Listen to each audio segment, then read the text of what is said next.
Hey guys, Bradley Hallman here. Appreciate you guys being here. Today I'm sitting out in my boat garage and I'm rigging to get ready to go to Florida, and I thought it'd be a good time to drop a few videos. We were fixing to leave in the morning and I wanted to put some content together so you guys would have some stuff to watch on my channel while we're on the road going to Florida. I got some new guys in the house this year and the Bassmaster Open, so that part will be fun whenever we get all that video and content out. I can't wait to get to this new year 2021 and put 2020 behind us. This will be the quest for the elite, so you guys look for those videos dropping really soon. They'll be really cool. Like I said, I've got some new members of the house that you guys are going to really enjoy, and some old faces as well. Some of you guys are going to be really excited about a couple of guys that I've got in there, so hang on for those videos coming. Today we are going to talk about techniques of flipping, so I'm basically just going to go through the aspects of my whole setup for flipping. This is going to cover the big weight, primarily big weight flipping, so this will be anything from 3/4 ounce all the way up to 1.5 ounces, maybe even possibly 2 ounces if you want to. But this video is going to pertain to the big rod, the stuff that I use for big stick. This doesn't pertain only to Florida. This could be anywhere that you've got grass vegetation, anywhere across the country, or really heavy cover. So you guys hold on and we'll get right to the details. All right guys, let's start off with the rods and the reel setups that I use. I primarily, almost always, anytime I'm flipping grass, I'm using an 8-footer. I'm looking for a rod that's got a really parabolic bend, something that's not just as stiff as a 2x4. I know that you're thinking that you're flipping a big weight, that you got to have a 2x6 or something like that, and that's really not what I'm after. The reason being is the action of the rod is really important and critical because of the fact of the size of the weight. You're dropping a 1 ounce, 1.5 ounce weight down in a fish's mouth and pulling it back through that fish's mouth whenever you set the hook. So it's really imperative once you even get that fish hooked up that you've got that parabolic bend that allows for no slack and things like that in the line. Whereas if you've got a really stiff rod, it tends to throw slack in that braid to give that fish some slack and move around. So a parabolic bending rod is really important. The rod that I use is the Falcon. It's an 8-foot expert. I believe this rod's called like the Sam Rayburn Special, something like that. It's the only 8-foot rod that Falcon's got out. They also make this rod in the Cara, I believe. So you can get it in 2 different rod styles, whatever that's called, different rod blanks. We got the Expert series, the Low Rider series, and the Cara series. So the Cara and the Expert is the one that has the 8-footer in it. I'm usually using a 7/4-1. This one is a Shimano reel on this rod. It's pretty critical that I want a fast line pickup. I even flip with an 8/1 at times. It allows me, I feel like, that the fast pickup really doesn't have anything to do with powering over a fish or anything like that. To me, it's just more critical that I'm able to pick up line fast, yes, but it's really about me being able to generate more cast throughout the day. And I feel like a high-speed reel does a really good job of doing that. And at the end of an 8-hour day in a tournament, if it gives me an extra 100 flips, that's a big deal to me, because 100 flips in a day could be the difference in catching a couple of 6 or 7 pounders that I wouldn't have caught without those extra 100 flips. So I do use the 8/1 quite a bit, and I still use the 7/1 as well, but I do prefer a high speed. It's nothing slower than a 7 ever. So that's kind of a big deal for me, and that's something that I really try to pay attention to when I'm choosing a reel to go with my flipping stick. So maybe that part right there will help you guys out. All right guys, let's talk about the line that I use. It's really critical for me that I use braid anytime that I'm flipping grass or around grass, just for the fact that the grass has a lot of give to it. There's not a lot of, you know, when I'm flipping wood and stuff, it's a hard surface, and whenever you set the hook on a fish, there's not much give. But with grass, they've got all the give in the world. If they bite the bait and they're to swim 4 or 5 feet over around a piece of grass or through some grass, then whenever I set that hook, I've got to tighten up that slack. So braid is really critical that you use braid while you're flipping grass. The braid that I use is this plasma Sunline. It's 60-pound test. It's more than enough to get the job done. This stuff is the strongest stuff that I think I've ever used. I've never broken it in all the years that I've been fishing with it, so been really impressed with the plasma. It's kind of got a wax coating to it too, which I think when you're yo-yoing that bait into a grass mat, if you were to flip in a grass mat, when it goes over the braid that's real rigid or has a lot of lumps in it, tends to make a lot of noise. It's kind of a sawing noise whenever you're yo-yoing that bait up and down, and I don't really care for that. I like it to be a little quieter, a little more silent, and this plasma seems to do that trick. The weights that I'm using, generally I always use range tungsten. I really do like them a lot because of the fact that One, they keep their paint on them, and I do like to flip black. There are times that I've seen that chrome can be effective, but it's usually not in the springtime of the year, which is what we're headed for down there right now. But there's definitely times when I do like the chrome weights. I feel like the flash helps you get bites. But in the springtime, I generally like black, and I like these weights because they keep the paint on them. But more importantly, the biggest thing about this weight to me is that range seems to be a little bit smaller diameter per size than any other weight that I've ever used. And so back to what I was talking about that weight coming back through that fish's mouth, smaller weight. I want as small as hole as possible as I'm opening that fish's mouth with that weight whenever you set the hook. So I like the smaller size weights that range tends to make. One of the critical parts of flipping, and this is with all flipping, I use, these are bobber stoppers. And these particular bobber stoppers are actually Bass Pro Shop, I believe. They're kind of ratty looking. They've been riding around in my tackle box for a while. I'll buy a whole bunch of them. I'm actually getting low on them right now. I need to get some more. I think that I really like the 6 Cents brand. 6 Cents makes a bobber stop that I really like the size of it. They're all black. They're not different colors like these ones that come from Johnny. But like I say, you can get these at Bass Pro. You can get them anywhere. They're just bobber stoppers. You slide these up on your line. This is the first thing that goes on the line whenever we do the setup above the weight. This kind of helps keep your weight pegged at all times whenever you're going down through vegetation and stuff, to keep the weight from separating from the bait, because it's important to me that I keep those two tied together at all times.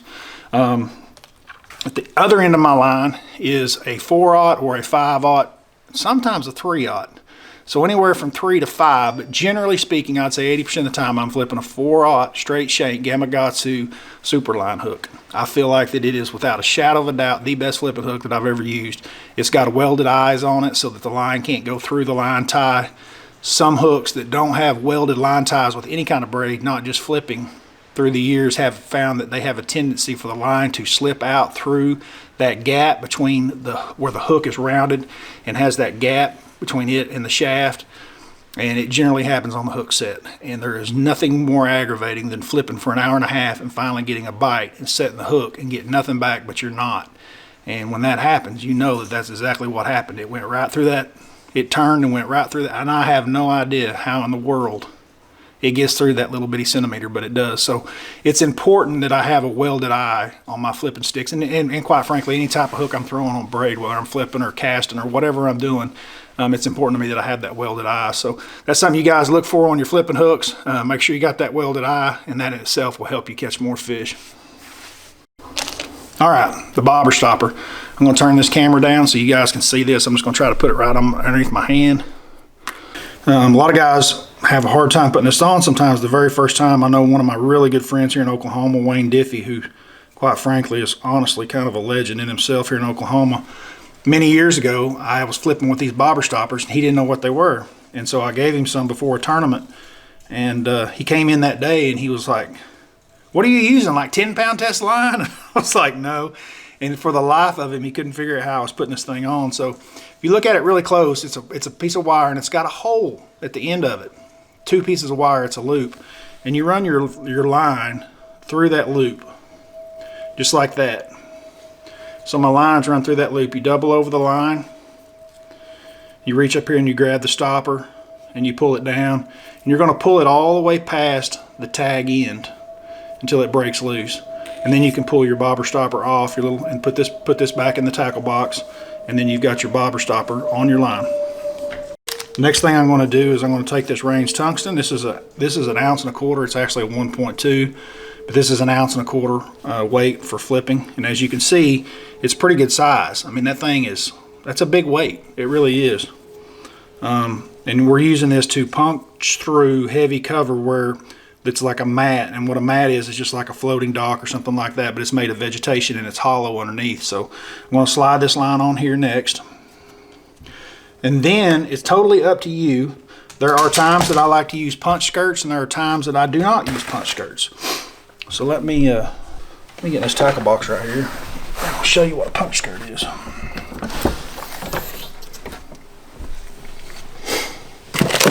My box of punch skirts.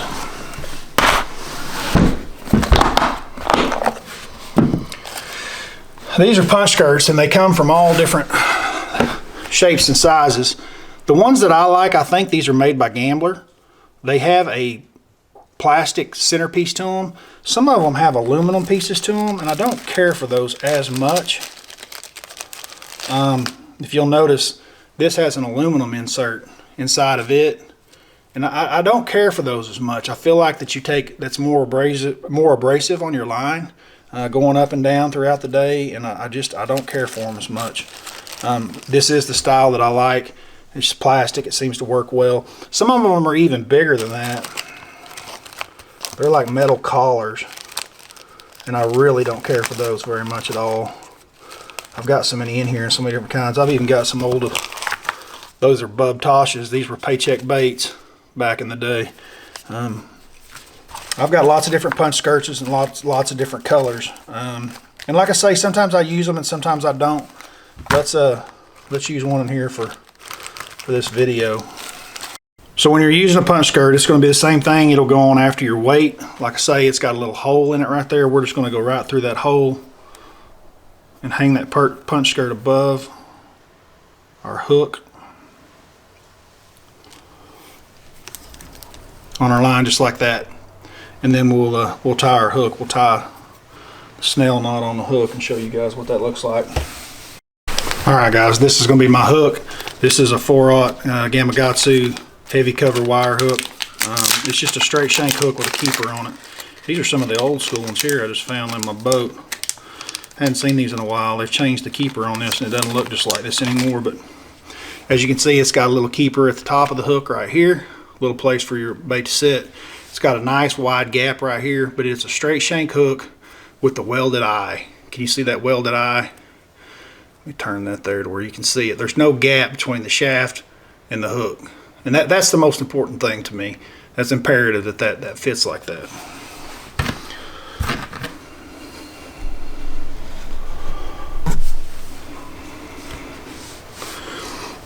All right.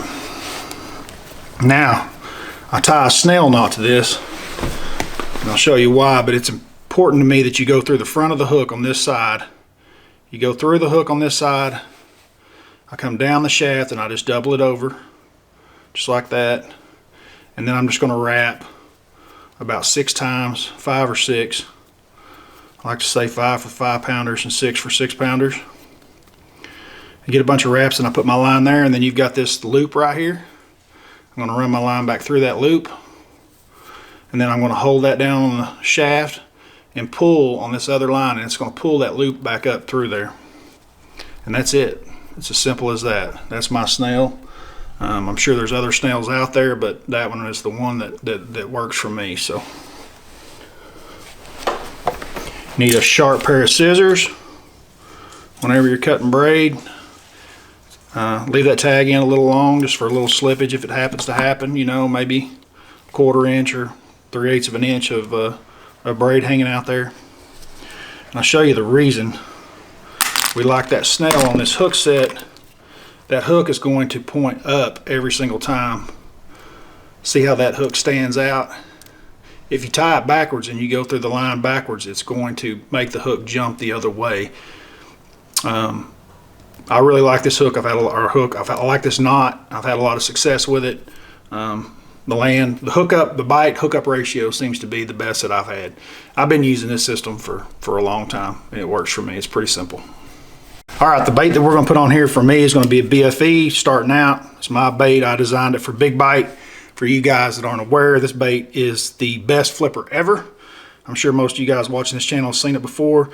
This one's in June bug because we're going to Florida. It's something that I'm crazy about. This bait has a slit in it for the hook to rest right here on one side and one side only, so that whenever you thread this bait on, see it's not here, you want to make sure that you run your hook through. When you run your hook through the point of this, you want to come in from the top of the center and come out the opposite side of the slit. That way, whenever you turn it back around to rig it, the point will ride right inside that protected little area right there. So we're going to slide this hook up past the keeper, or the bait up past the keeper. Once I get the BFE up past the keeper, I kind of test to see where it's going to come through so that it sits straight on my hook. And about right there between the eyeballs looks about right. I'm going to come back through, and then like I say, you've got that little gap for that hook to rest. Sometimes I text pose that, and text pose means you just barely stick it underneath the plastic, just enough to bury that point to keep from sticking out, or I just let it ride right in the middle of that space. That's what that is. And if you look at it, that hook fits perfect right in that space, so that it's not sticking out at all times. Even if it breaks loose from the plastic, you still have, even if it breaks loose from the plastic, you still have some room for error there. So that's a big deal for me. Take this bait, let me zoom you guys back out. Take this bait and slide it down your weight, and slide your bobber stop right back up on top of your weight, and there you have a punching rig with a BFE. Like I say, you can text pose this and it will stay hidden inside there, or you can flip the other way. I don't know why I keep raising that up too high for you guys. Sorry about that. So there you have it.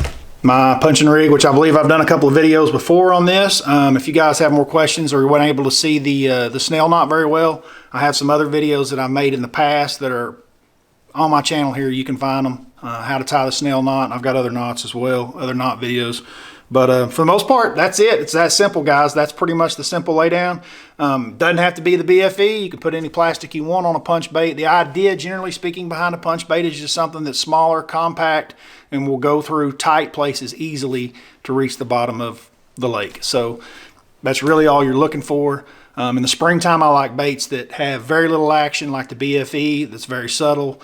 And then as we warm up and get closer to summertime, then I like things that have a lot more flap, and that's usually when I start flipping the Gamakatsu crawl or something like that that has a lot more action from big bites. So guys, I hope you enjoyed this video. Come back anytime. Really appreciate y'all being here. If you're new to this channel, please think about bumping that subscribe, hit the like, and until next time, I'm out of here.